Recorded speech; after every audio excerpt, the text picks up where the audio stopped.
What if the moment you're humiliated in front of the entire world becomes the moment your entire life changes?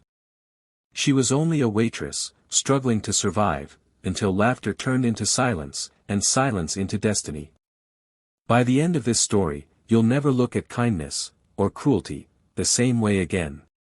Lena balanced the heavy tray with practiced grace.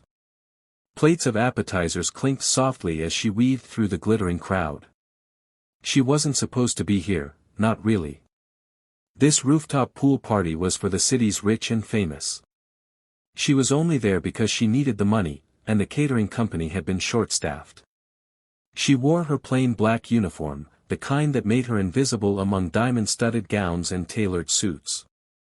And that was fine with her, she preferred being invisible. But not everyone wanted her that way. A group of young socialites, dressed in designer clothes, drinks sloshing in their manicured hands, kept giggling every time she walked by. Lena ignored them, reminding herself that her paycheck depended on her professionalism. Until one of them, Kara, the queen bee of the group, whispered loud enough for everyone to hear. "Careful, guys, the servant might trip and drop the food on us. Maybe she should serve somewhere cheaper, like a gas station." The group laughed. Lena's cheeks burned, but she swallowed the pain. She couldn't afford to lose this job. But when Lena turned to leave, someone, accidentally, bumped her. Her foot slipped. The tray went flying. And before she could regain her balance. Splash! The sound echoed across the rooftop. The waitress had fallen, straight into the pool. Gasps turned into laughter. Phones whipped out, cameras flashed, and the crowd roared with amusement as Lena surfaced, hair plastered to her face, uniform clinging to her skin. And in that moment, Lena wanted to disappear. Lena clung to the pool's edge, her hands trembling. The laughter cut deeper than the cold water ever could. People pointed, some pretending to mimic her fall. Others shouted cruel jokes. Kara, the one who pushed her, pretended to cover her mouth in shock, while smirking for the cameras. Lena climbed out, dripping wet, her shoes squishing with every step. She grabbed a towel someone tossed, not out of kindness, but mockery. She wanted to run. To cry. To scream. But her manager's warning replayed in her head. "Don't cause a scene. We can't lose this client." So she lowered her head, about to disappear into the staff exit, when a new sound cut through the laughter. A single voice. Calm. Strong. Serious. "That's enough." The crowd turned. At the far end of the pool stood a man in a tailored navy suit. Tall. Distinguished.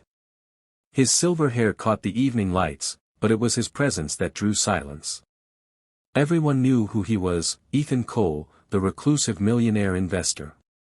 The man whose signature could decide the fate of entire companies. The auditorium was frozen.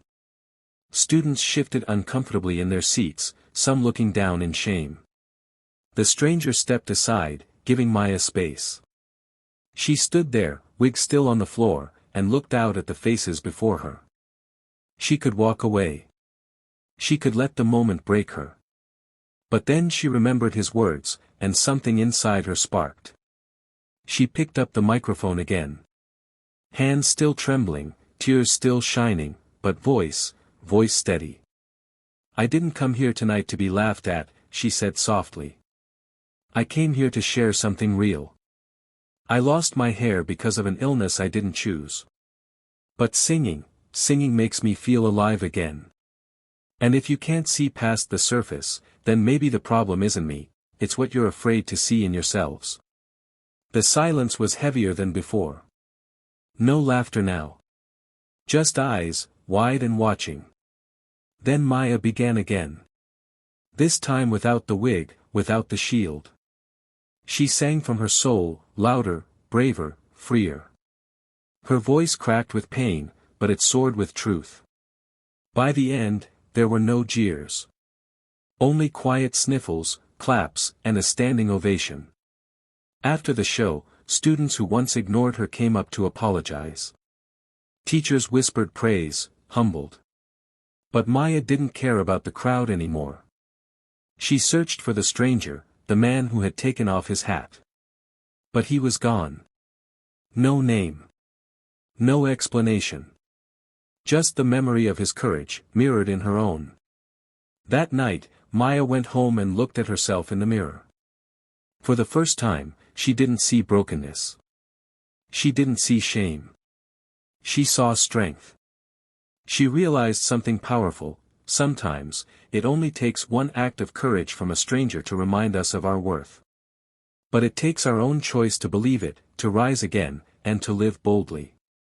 They laughed when her wig fell off. But they stopped when a stranger showed them what true courage looked like. And in that moment, Maya discovered something even greater, that her strength didn't depend on hiding, but on being brave enough to be seen. So, the next time you see someone struggling, remember this: one small act of kindness, one brave choice, can change a life forever. Maybe even yours.